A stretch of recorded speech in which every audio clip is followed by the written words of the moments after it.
was talking to one of the largest metal can manufacturers in our country, and one of the things that he mentioned is that the capex for AI is a bit too daunting for an MSME sized company, typical MSME. So how do you allay their doubts, number See, one, and B, what is the sort of entry point for something like this? so, when we talk about AI, I mean, today, if you were actually looking at a Google search engine, Yeah. you get an option because they are running a beta on AI. Yeah. What do you see? It is just it's a code, it's a software, which is a self-learning software. It learns as you Move along. interact Yeah. Yeah. more and more with it. Yep. So the AI itself is not a very expensive proposition to write or to code. It's a new concept. I do agree. The amount of resources available in this world for AI is very limited. Correct. Where the expense comes is when you start designing specific applications on AI, and that is where the expense comes.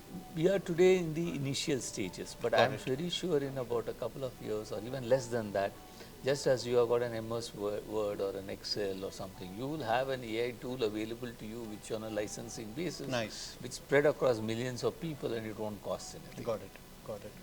So again, since we are talking on about the IFCA seminar and the upcoming conference on 22nd, you're also been very busy quietly behind the scene with a couple of interactions with government agencies. One is the BIS and also other sort of government ministries. So again, if you can share with us what are the kind of conversations and how it's going to benefit the industry. See, one thing is very clear. I mean, in terms of the direction in which we are getting the messaging from the government is very keen and is very serious about all this sustainability, recycling with packaging. Got it. That's very clear. So obviously the BIS is being also pushed more and more to look at materials which are more friendly, bring them into the standard. Look at materials which can degrade. Biodegradability is a very big subject with BIS because there are standards in Europe, there are no standards here. And let me tell you the challenges which we face when it comes to specifically flexible packaging and biodegradability.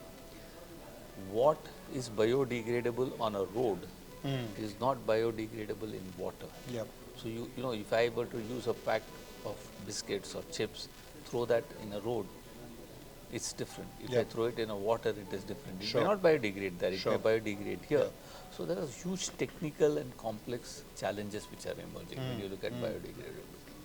And so initially everybody thought, you know, we will just borrow. So we will borrow what Europe is doing. We'll borrow, US now is not doing much, but Europe is at least taking a very active lead in setting standards, etc. But now we have come to realize that India has its own peculiarities, own peculiar problems. Nowhere you find these small pouches anywhere but in India. True. So when you look at all this, then biodegradability becomes a big issue. So we should have our own methodology, our own standards. So I think BIS has been very active in that area. And I think as an association of industry, we obviously feel that it's good to get involved and to be the voice of the industry. Got it. With these guys. Again, I'm familiar with IFCA. I've seen the journey that the organization's made, the way you've built, you know, and the kind of stalwarts who are part of your main think tank.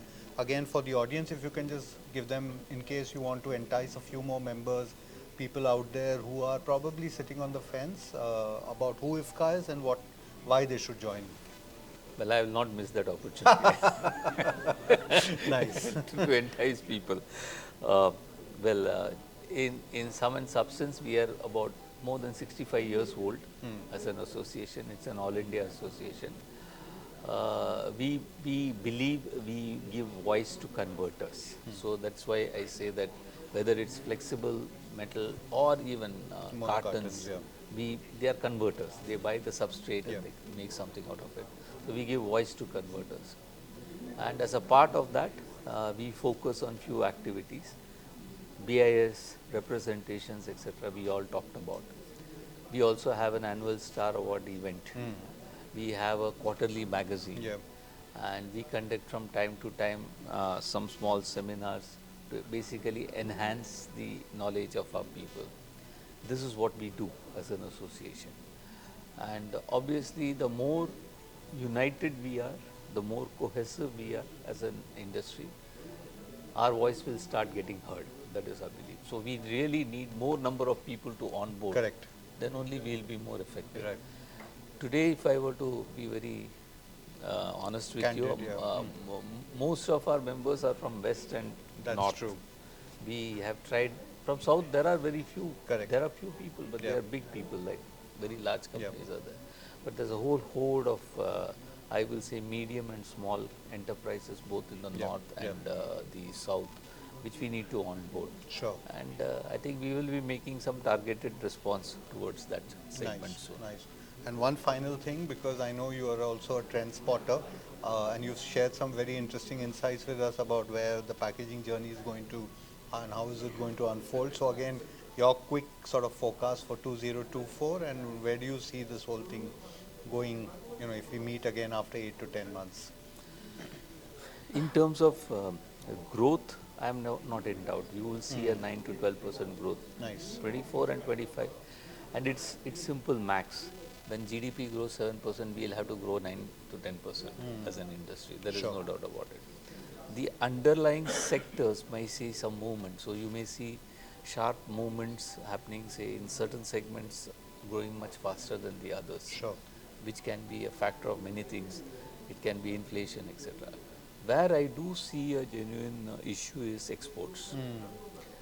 Given the fact that Europe and US is still not come out of the recessionary stage, and again there are some fears they may slip into recession. We have to be very careful as far as how we as a country export materials and packaging materials. But our domestic consumption itself should drive about 9 to 12%. Nice. That type of a growth. Yeah. So generally bullish.